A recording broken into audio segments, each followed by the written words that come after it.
Kami baru aja dikonfrontasi sama salah seorang penjual sepatu KW. Dia mengeluh dan mengadu semenjak konten perkawean ini kita angkat, dan akhirnya itu cukup menyenggol jualan mereka. Katanya penjualan mereka ini turun dan lesu karena dibatasi sama pihak marketplace-nya. Dalam hati gue bilang, untung lo tokonya nggak ditutup. Gue cukup berterima kasih sama warga sekalian yang udah aware dan mungkin nge-report juga tokonya seperti apa dan akhirnya merugikan dari si penjual KW-nya ini. Banyak dilematis yang terjadi dan bakal gue coba bahas satu-satu di konten Detektif Shoe kali ini. Bareng sama gue Oki, kita bahas apakah jualan sepatu KW itu bisnis barokah atau kriminal?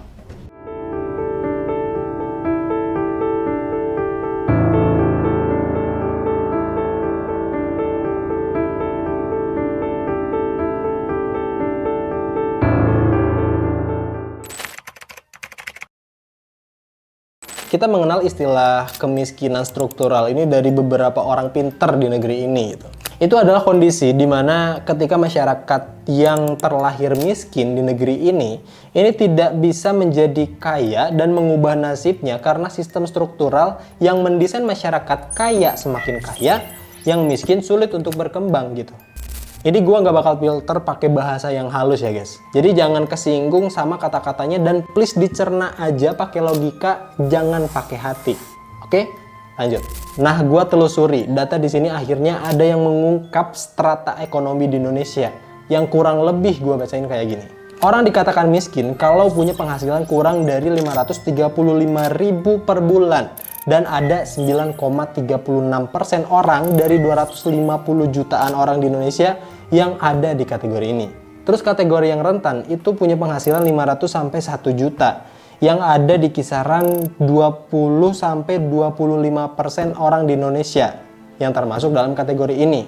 Terus ada kategori bawah yaitu yang punya penghasilan 1,2 juta sampai 3,5 juta dan ada 30% orang di Indonesia yang berada di kategori ini. Selanjutnya adalah kategori kelas menengah dengan rentang penghasilan 3,5 juta sampai 15 juta sebanyak 21% orang.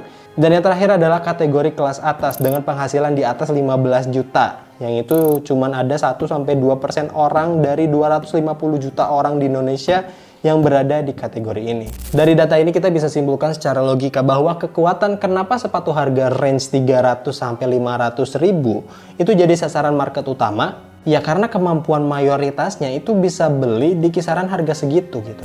Dan inilah peluang yang juga diambil oleh para kriminal si penjual KW ini. Masalah utamanya adalah market atas yang cuma 1% sampai 2%. Yang terlalu gengsian dan pilih barang-barang branded. Itulah yang menjadi delusional buat market di bawahnya yang penghasilannya ini pas-pasan dengan stigma sederhana. Oh, kalau orang kaya ini pasti pakai barang yang begituan. Biar gua disangka orang kaya juga, berarti gua harus punya barang-barang yang sama kayak mereka. Nah, pemikiran kayak gini kan harusnya nggak ada ya. Menurut gua mending lo ilangin deh hasrat iri dengki sama orang-orang kaya ini.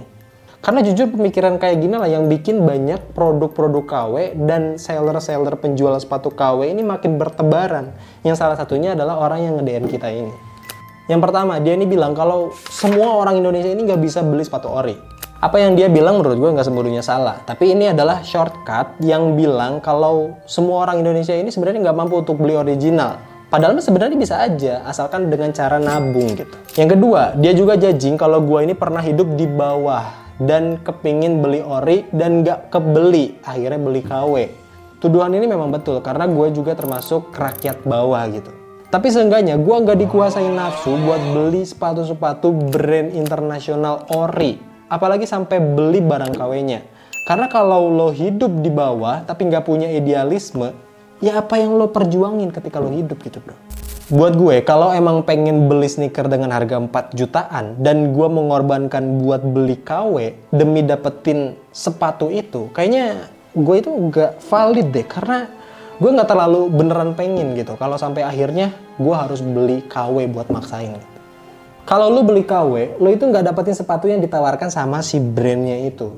Lo cuman buang-buang duit yang sebenarnya itu masih bisa lo pakai buat hal-hal yang lebih penting, kayak makan gitu dengan rutin 3 kali sehari dan lain-lain.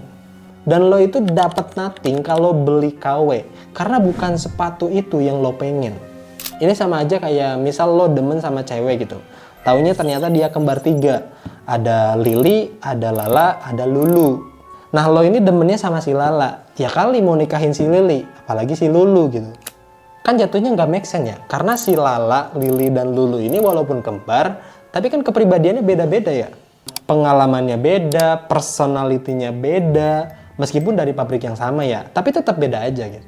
Nah kurang lebih begitulah. Beli KW itu bakal mengkhianati keinginan lo yang sebenarnya. Dan bahkan lo ini beli sesuatu yang gak ada maknanya bro.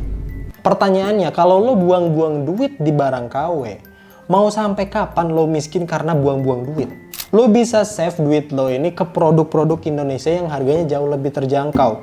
Jadi sisa uangnya ini bisa lo alokasikan ke hal-hal yang lebih penting. Karena brand-brand Indonesia ini udah dibuat dengan seserius itu bro. R&D-nya udah mantap, material yang dipakai juga oke, kualitasnya udah mentok dengan harga segitu ya. Brand-brand Indonesia ini bisa lebih menawarkan durabilitas buat kalian daripada sepatu-sepatu KW bro. Misal lo beli KW ini cuma bisa bertahan sampai 6 bulan. Produk lokal atau brand Indonesia ini mungkin bisa bertahan sampai 2 tahun atau bahkan lebih. Kalau lo suka sama sepatu-sepatu yang kelihatan compang-camping gitu. Makanya gua guideline lo biar bisa cari brand Indonesia yang berkualitas. Tapi kalau lo nya ini tetap dungu dan pengen beli sepatu KW, gimana gua nggak bingung coba. Dan lebih parahnya ini lo akan tetap berkutat di kemiskinan struktural yang udah tersistematisasi sama negeri ini. Udah malu di hegemoni kekuasaan negeri ini yang bikin lo stres. Beli KW juga bikin lo dihegemoni sama si brandnya. Gak paham? Biar gue jelasin. Kalau kalian mikir dengan adanya KW ini bikin si brandnya ini makin miskin, menurut gue itu salahan besar sih. Dan apakah faktanya mereka ini memelihara sepatu-sepatu KW ini untuk terus berjualan? Gue juga kurang tahu. Tapi simpelnya gini, dan mungkin lo juga bakal sakit hati ketika tahu faktanya.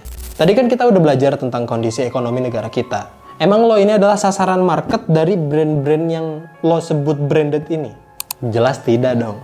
Sasaran mereka adalah orang 1-2% ekonomi di atas. Nah, apa jadinya kalau ada yang memperpanjang awareness gua ke kalangan ekonomi bawah?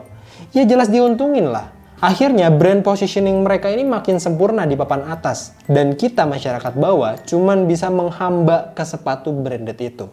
Atau apakah kita juga sudah dihegemoni secara struktural oleh si brand ini? Jadi ya, masa lo udah dikepung nih sama sistem struktural bangsa ini yang bikin lo susah buat kaya raya, terus ditambah lo dihegemoni juga secara struktural berdasarkan kasta ekonominya sama si brand-brand yang lo sebut barang branded ini. Bentar, kalau kalimat gue ini dirasa ketinggian, simpelnya lo ini udah dimainin dan dibikin miskin sama negara ini, terus malah jadi budak buat brand sehingga lo ini jadi penyembah brand. Kan apes banget ya hidup lo. Tuhan udah ngasih umur lo panjang sekitar 60, 70 atau bahkan lebih dari itu, tapi malah lo isi dengan keapesan-keapesan kayak gini. Malu dong sama Tuhan. Mau ngomong apa lo pas ditanya sama mungkar nakir di kuburan? Kamu sudah melakukan apa saja di dunia dengan umur yang sudah Tuhan berikan? Terus lo jawab, oh saya sudah jadi budak brand ini, dan dibikin menderita sama negara ini. Karena semuanya itu kesalahan dari pilihan lo sendiri. Itu adalah bentuk dari kebodohan mutlak. Dan membeli KW adalah pilihan awal dari kesalahan lo. Kalau emang lo kecewa dengan kemiskinan struktural negeri ini, mungkin shortcut yang salah adalah ketika lo menuntut negara ini memberikan kebahagiaan buat lo. Berharap ke orang lain aja, ini udah salah. Apalagi berharap sama negara bro. Lo bisa mulai dengan bijak menentuin pilihan lo sendiri. Misal, lo ngerasa kurang di pendapatan. Daripada lo mulai ngeluh nggak punya duit karena nggak ngajak bisnis ke teman-teman lo yang kaya raya, kenapa nggak lo coba cari pendapatan tambahan dengan freelance, dengan apapun gitu. Atau bahkan bikin bisnis sendiri, nggak harus nunggu orang gitu. Semua itu ada di pilihan lo. Ya apalagi sudah menjadi tugasnya manusia untuk memilih mau bagaimana kita ke depannya. Jadi kalau lo pilih sesuatu yang salah, ya udah itu berarti jadi tanggung jawab lo sendiri. Sampai akhirnya lo bisa keluar dari kemiskinan struktural ya karena pilihan-pilihan lo yang benar dan bijak itu bro. Bukan ngandelin negara, bukan ngandelin orang lain, apalagi berharap negara ini bisa berubah dan membahagiakan rakyat-rakyatnya. Kagak mungkin bisa bro dalam waktu cepat. Jadi semuanya itu tetap balik lagi ke pilihan-pilihan lo sendiri. Termasuk keputusan pembelian. Kan akhirnya lo ini terhegemoni sama brand sampai akhirnya beli sepatu KW karena keputusan beli lo ini dipengaruhi sama masyhurnya brand atau orang-orang kaya yang lo lihat sukses dengan menggunakan brand-brand ini. Pertanyaannya, kenapa lo harus milih untuk terpengaruh sih bro? Lo punya pilihan buat jadi diri sendiri. Lo bisa cari jalan hidup lo sendiri. Gak harus ngikutin pattern dari orang-orang kaya ini. Belilah sesuatu yang selayaknya. Oke, beli yang sesuai, gak perlu ikutin orang yang termasuk kalangan 1 atau 2% itu.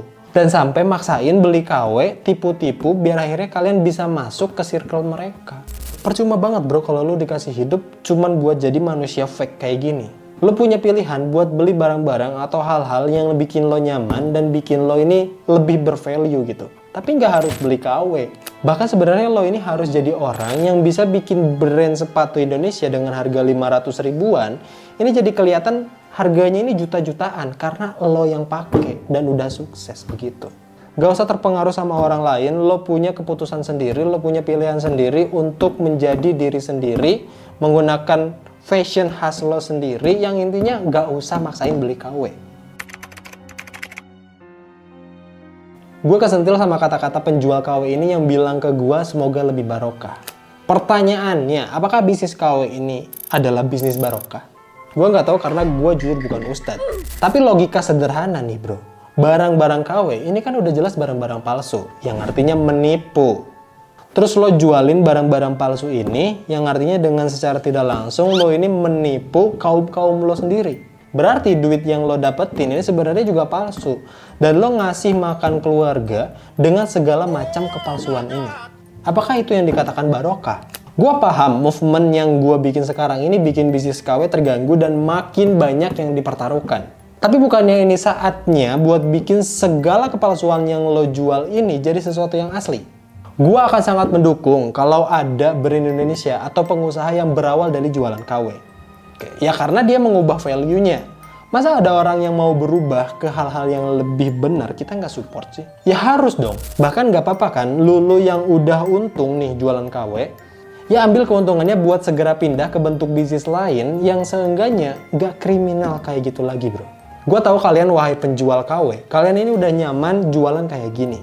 Supply dapat murah dari Cina, lo jualin ke market sini, dan akhirnya orang-orang pada beli dengan harga murah. Tapi apakah bisnis ini barokah dari menjual kepalsuan? Ya gue tanya balik ke lo. Tingkat barokah seperti apa yang emang lo pengen gapai dari hasil penjualan barang palsu? Gue cukup bingung lo merasa terzolimi dengan sesuatu yang benar yang gue sampaikan di konten-konten Ori KW ini. Dan gue nggak ngerti gitu kenapa lo merasa terzolimi akan hal itu. Gue paham resiko kok. Lo bisnis begini buat keluarga lo bisa survive. Tapi apakah worth it ngasih duit keluarga dari bisnis beginian? Ya gue tahu di kalangan atas ini banyak yang lebih tolol korupsi buat top up Mobile Legend. Cuman yang gak usah jadi bagian ketololan ini dengan memberikan kelanggengan sistem struktural negara yang udah kacau balau ini. Kalau kita harus berubah, ya kita ubah dari akar gitu. Dari lo yang emang mau berubah buat seenggaknya jadi bener aja dulu gitu. Gue peduli dan kalau kepedulian gue berarti harus memberantas kalian para penjual sepatu KW, ya gue say sorry aja dari sekarang. Bisnis manjur sepatu KW adalah kesalahan negara yang tidak bisa mengeluarkan rakyatnya dari kemiskinan struktural, sehingga membuat pasar yang meresahkan dan menghimpit industri dalam negeri sehingga mereka tidak bisa berkembang. Hegemoni brand menjadi faktor utama produk KW ini langgeng di kalangan masyarakat. Masyarakat ini perlu aware untuk setiap keputusan pembelian yang dia pilih dan tidak buang-buang uang di produk KW yang sebenarnya tidak dia inginkan.